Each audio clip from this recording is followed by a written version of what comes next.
Oi amigos, bem-vindo de volta a esta nossa aula.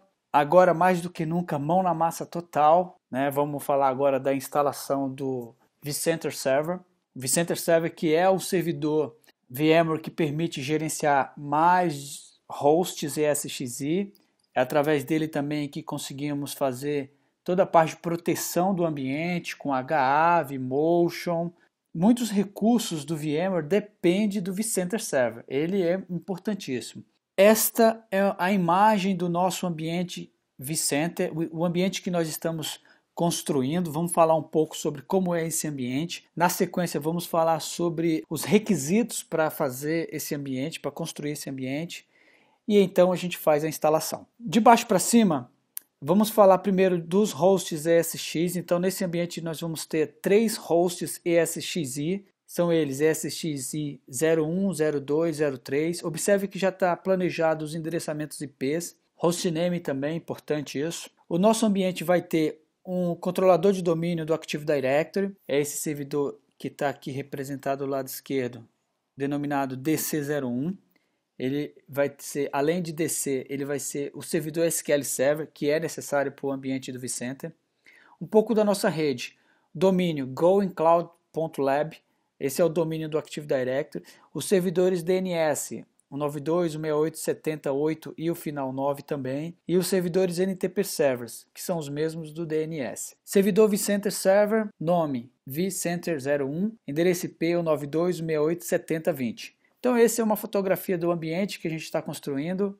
Vamos então ver os requisitos de sistema. Bom pessoal, nesse slide a gente tem uma visão dos requisitos para instalar o vCenter Server 5.1. Eu organizei aí os pré-reqs, começando pela parte de network, de hardware e de software. Na parte de network, os requisitos basicamente, esse requisito é para um ambiente considerado médio, né, para o vCenter Server. Um ambiente que pode suportar até 50 hosts e até 500 máquinas virtuais ligadas. Tá? Requisitos de networking. Pelo menos uma interface gigabit, o Active Directory ou um servidor LDAP, nós vamos usar Active Directory. Um servidor de banco de dados SQL Server, tá? Para armazenar a base de dados do vCenter. Algumas portas TCP/IP precisam estar abertas no firewall. Eu coloquei aqui as principais, a 80, a 389 e a 443, são portas utilizadas pelo vCenter. Existe uma lista enorme com muitas portas que ele pode utilizar, isso vai depender dos recursos que estão sendo instalados. A necessidade de criar no DNS os registros de apontamento para cada um dos servidores envolvidos. Hostname nós vimos agora há pouco no slide anterior, a parte de hostname das máquinas. Então, o hostname do vCenter precisa estar no DNS, assim como o hostname de cada ESXi, todos eles com endereçamento IP estático, tá? Configurado manualmente. A instalação dos servidores envolvidos pode ser feita remotamente, através das placas de acesso remoto, DNRAC, no caso da Dell, ILO no caso da HP e RSA no caso da IBM. Tá? Se você usa sistemas Blade, então você também tem o acesso pelo chassi do Blade, isso é possível também, não tem problema algum. Então essa é a parte de requisito de network. Na parte de requisito de hardware, uma CPU dual core, 4 GB de RAM, 5 GB de espaço em disco é suficiente para rodar o vCenter.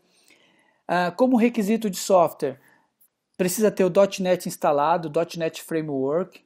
Se você está usando o sistema operacional não inglês, então você precisa instalar, além do .NET Framework, o .NET Framework Language Pack. Você precisa ter configurado o DSN, a conexão com SQL Server em 64 bits, então isso é necessário. Além disso, você precisa instalar antes do vCenter Server a parte de Single Sign-On, vCenter Single Sign-On, vSphere Web Client e vCenter Inventory Service. A gente tem isso tudo no próprio CD de instalação do vCenter Server. Tendo essa visão de pré-requisito, você consegue fazer a instalação com sucesso do vCenter Server. Uma informação importante é que o documento oficial que tem toda a listagem de pré-requisito, de preparação, de tipos de instalação, está composta neste arquivo, que é o vSphere ESXi vCenter Server 5.1 Installation Setup Guide.pdf.